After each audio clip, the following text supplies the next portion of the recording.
Hey kids, it is Casey and Morgan here.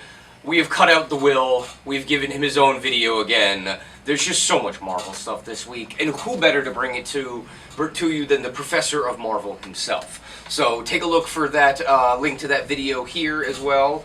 But, you know, we have other things that came out. And because my first book isn't Marvel, I'm going to start. Hey! Alright.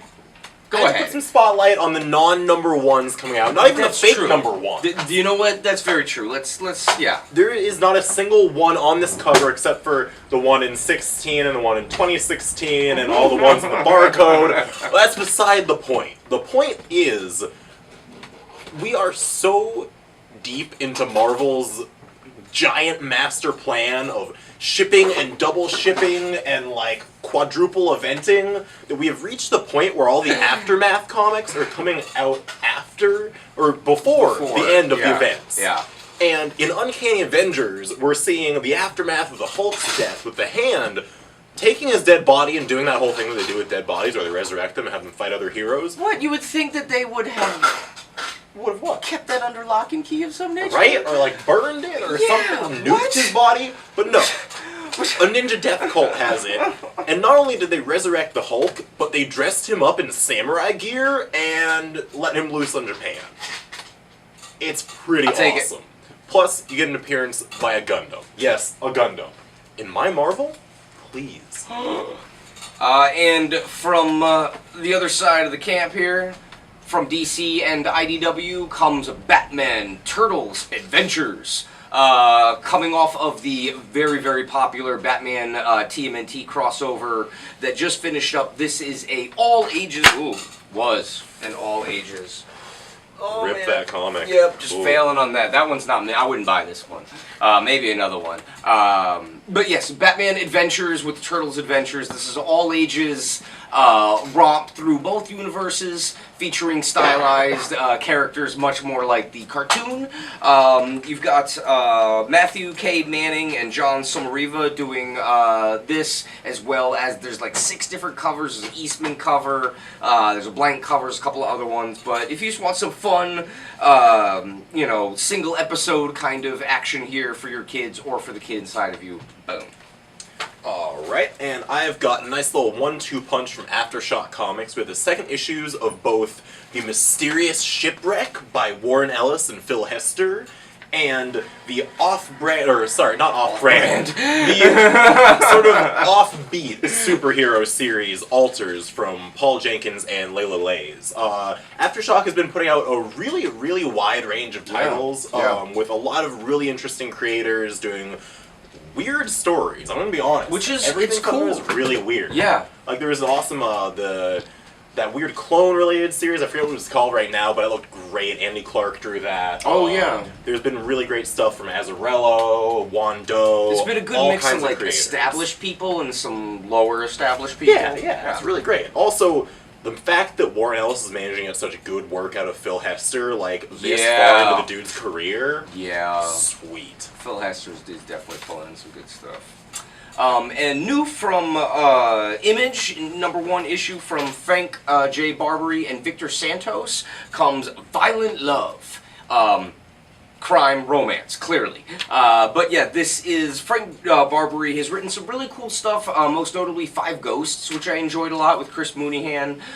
Victor Santos was doing The Mice Templar, which just recently finished up.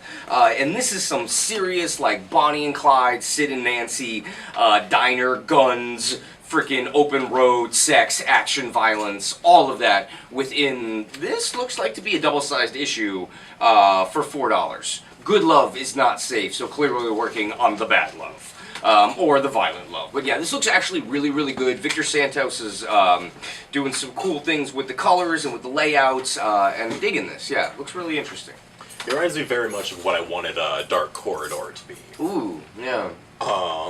And I've got another issue of Vile from Tyler Landry and Study Group Comics. This one being Lonesome. Vile is a sort of one-man anthology series along the lines of Twilight Zone, where the last issue is like creepy horror sci-fi. This is more straightforward horror, out in the middle of the forest, old, lonely panner, like, I don't know, is that the word? Like, for the Gold Rush dudes? The dudes that, like, go down and they, like, pan the crap out of these rivers? I don't know what you call that dude. A prospector, maybe? Yes, he would be that, a prospector. A prospector with a new friend who mysteriously disappears in the middle of the forest. Landry always delivers really, really haunting imagery, and this is not an exception. Very cool. And continuing DC's Young Animal line from Gerard Way, this is Mother Panic #1, the last of the first 4 books to come out for this initial launch. You've got Faith writer Jody Houser teaming up with badass Tommy Lee Edwards to bring you the story of Violet Page, who is a Gotham socialite who, as stereotypes go, is a drug-riddled, kind of bitchy, very rich Gotham socialite who is tired of the scene and tired of probably just doing nothing and being bored. And when you have a lot of money, you can be a vigilante because Batman said so, and we're just going to be okay with that. This is actually pretty cool. She's got a pretty badass costume, big fists, and a glider. You know, if you have your own, like, you know, bat glider thing, it makes you pretty official in the world of vigilante justice. She's not a bat. She's not a bat, Casey. Well, definitely not a bat. I think Batman ears. might have something to say about that. Not a bat. I don't know. Maybe not. But there's some great covers this week. We got a Bengal cover and this really awesome Paul Pope one. So yeah, I've been digging the Young Animal stuff, and Doom Patrol #3 also ships this week. My last book here for you is something that it's pretty near and dear to my heart. World Wrestling Entertainment. I hate saying that last part. It's WWF, right? It's the WWF, guys. Yeah. Come on. Right, get over it. But the WWE has teamed up with Boom Studios to produce WWE Then, Now, Forever. Featuring the talents of Dennis Hopeless and Dan Mora on the main story, telling the story of the betrayal of the Shield, who apparently, like, they were a huge stable in WWE during my my lapse period. I only just got back into watching them this year, but by the time I got to it, they had already broken up. You know, their boy band fell apart, and they all went their separate ways. One of them went with the rich guys. One of them, I don't know what the rest of them are really doing. Okay. One of their gimmicks is just, I'm a hobo that beats people up. But this does a really, really great stylized, totally in kayfabe version of the story, where, you know, the wrestlers in their downtime, they just hang out at yacht clubs, and then, oh, look, another wrestler, like, drove through the wall in his monster truck. We better have a fight. It's totally sweet. Plus, we've got a bunch of backup stories. There's a Rob Guillory New Day story. Hello.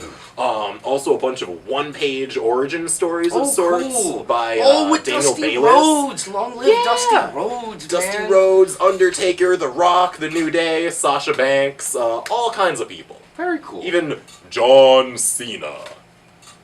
Yeah, whatever. I can't see him. Anyway.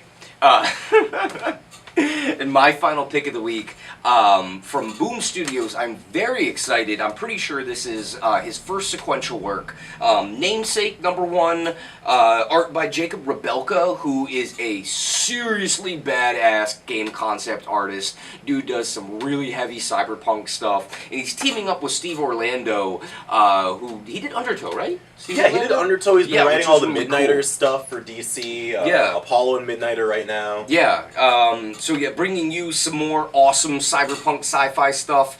4-issue mini, but like I said, I'm really excited about the art. It's got this great kind of stylization, this nice, weird kind of faux finish over it, that really, you know, it makes it look unique. You flip through this and it looks different than the other stuff on the rack. So yeah, very excited that Jacob Rebelka has entered the world of sequential art, and maybe, you know, away from the Satan that is the video game world. So Get with the times, man. Right. And it will also be local comic shop day on November 19th, which is coming up very soon. We've got a special video about that, highlighting some of the items, and if you just check our social media and the website, there is a bunch of other info and special surprises and stuff. So yeah, make sure to watch Will's video, and thank you all for joining us. We will see you next week.